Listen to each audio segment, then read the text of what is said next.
Have you ever woken up and realized that you forgot about an important event that you had been planning around for months? That's exactly what happened to me. I woke up on September 3rd and realized that China's victory over Japan parade was today. I was going to drop a video on the Battle of Beaujeu, but decided to discuss this parade first. In particular, what does this mean for any potential West-East confrontation? As always, I'm going to try to examine this from the perspective of a combat veteran and do my best to cut out patriotic hype on both sides. My focus here is going to be on how the Chinese stack up versus their likely rivals in the USA, and with that said, let's go ahead and get started. And don't worry, we'll be back to Beaujeu in the next video on the channel, followed by a video on Joan of Arc, but for now, let's stay rooted in the present. First of all, I'm not going to go into a lot of detail on the marching formations. These formations all looked great, their drill and ceremony was pretty much impeccable, and I don't really expect anything else from the Chinese as they traditionally look good for these national parades. More importantly, does that excellent drill translate onto the battlefield? This is a hotly debated topic, and feel free to let me know what you think in the comments section below. I would make the argument that it does, not as directly as it used to. After all, we're well past the point of orderly lines marching slowly towards each other to deliver volleys of musketry. Parade drill doesn't win battles anymore, but it does build habits, instant obedience, and clean execution.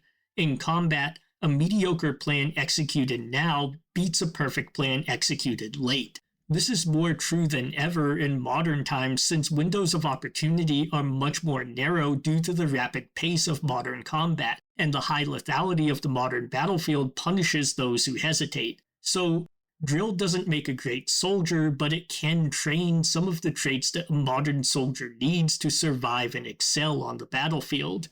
Moving on to the vehicle displays, and here again I'm not going to go into a lot of in-depth analysis. The fact is that most new vehicle designs and even a lot of older ones are highly classified. For example, social media loves to compare the Chinese J-35 to the US F-35, but 5th gen differences are mostly in sensors, fusion, and networking, so we shouldn't act like we can speculate our way to the truth based on photos.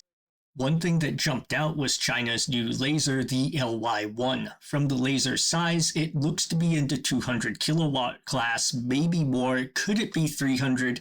Possibly.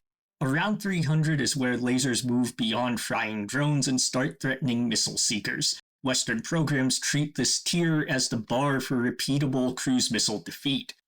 By contrast, most current laser systems such as the US M-SHORAD are built in the 50 to 100 kilowatt range, which are mainly for smaller UASs and some guided munitions, definitely not for cruise missiles. So the LY-1 signals a push toward lower cost counters to US precision weapons like Tomahawks or other anti-ship missiles. Notably, while it was displayed on a truck, it was specifically described by the Chinese state media as a maritime weapon system and is likely meant to work as part of a layered air defense network on Chinese carriers. However, its display on a truck that looks like it could contain a power supply and/or heat sinks suggests that it could be possible that the Chinese are looking at other land-based deployment options. Another item that interested me was the heavy investment in unmanned systems. The Chinese unmanned submersibles bear some similarities to the Russian Poseidon project, which supposedly has been making nuclear-powered, nuclear-armed underwater vehicles. Once again, a lot of that comes from the Russian Ministry of Defense, so take it with a very large grain of salt. Similarly, we saw several land and aerial models that were also quite new and demonstrate that China has a massive investment in unmanned systems, which most analysts believe will be the future of warfare. I also saw this image, which is interesting as it appears to be an unmanned system, likely a recon drone, mounted on the back of a combat vehicle. This suggests that the PLA is pushing for unmanned aerial recon assets at a very low level, something that could dramatically enhance their ability to sense and analyze the battlefield. However, it's important to note that the Chinese tend to field systems, then declare them operational, then work out the kinks to make them fully capable. This is in contrast to the US system, where we often field test the systems, then work out the kinks, and then declare them operational. So while China may display systems and call them operational earlier, it doesn't mean that they are necessarily farther along in the development process, they just used a different methodology. With that said, looking at the equipment in the parade, China is clearly projecting the image of being a modern high-tech power, and I think that's a fair assessment. There is nothing in this parade that suggests the Chinese military is not ready for modern combat, at least when it comes down to equipment. Instead, I see a military that is fully embracing all the principles that we believe will govern future warfare. But what about experience? This is what a lot of analysts have been harping on since the parade. The line is that China's equipment looks nice, but they're completely untested compared to the battle-hardened US and NATO militaries. Is this an accurate assessment? I'll give you some of my thoughts and why it's important for us not to dismiss Chinese capabilities out of hand. I'll also discuss areas where each nation has notable advantages, and as always, feel free to disagree with me in the comments section below. First of all, it's undeniable that China lacks military combat experience. It's been over 50 years since they were involved in any sort of sustained military confrontation. Everything the PLA has, from its equipment to doctrine, is untested, and as an institution, they obviously lack any real experience with warfighting.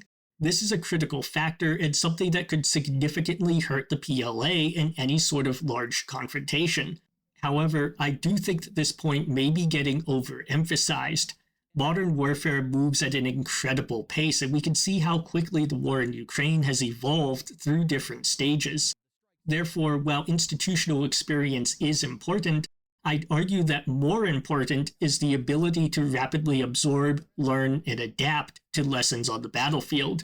We'll discuss this in detail in just a minute, but let's look at US experience first.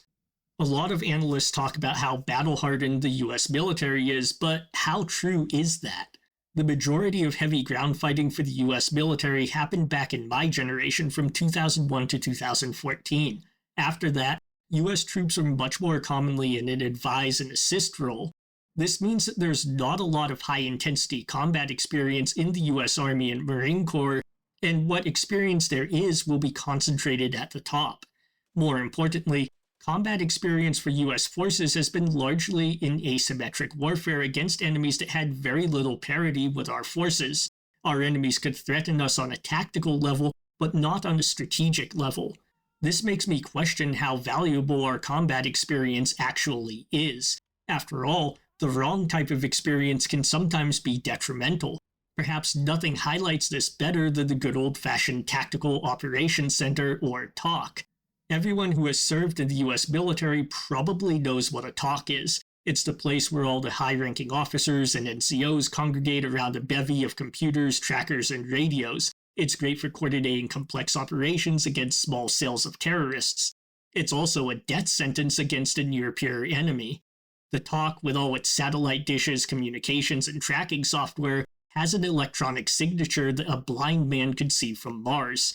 It's a known part of Russian and Chinese doctrine to actively seek out, hunt, and target these signatures.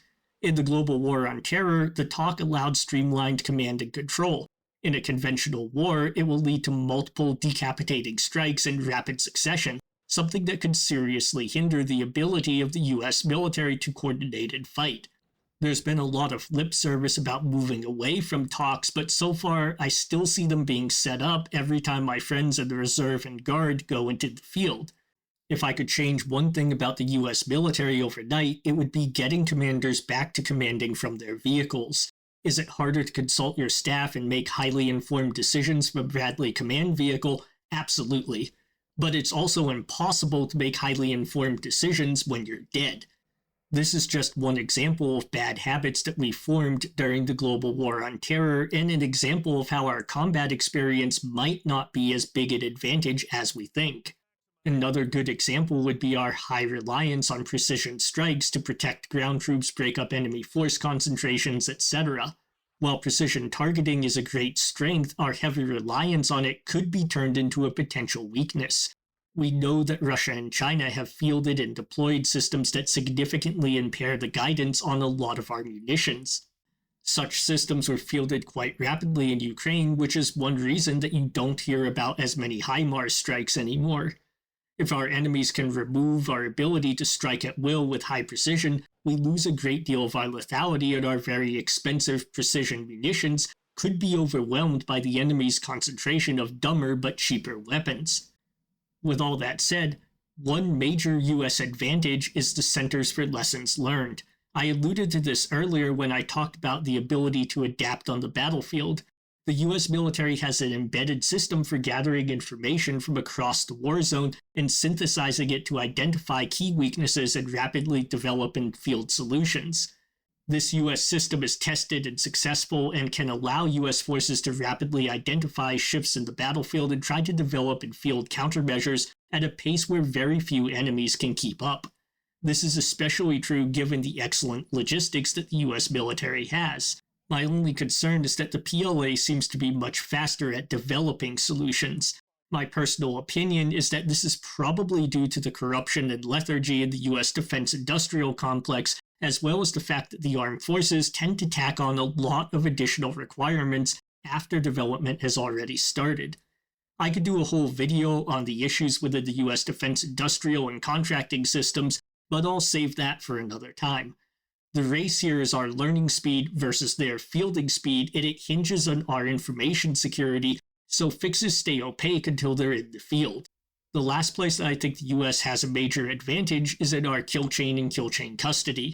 The US has had decades to practice, test, and refine our kill chain. This is a major advantage because we know that it works. On the other hand, China has never really tried to use it before, so they don't know if it will work in actual combat situations. However, while we've refined find, fix, and kill for 20 years, it was mostly against enemies who couldn't jam, spoof, or kill our links. China can do all of these things. From personal experience, there's definitely a myriad of backup systems and contingency plans. However, that's not really the question.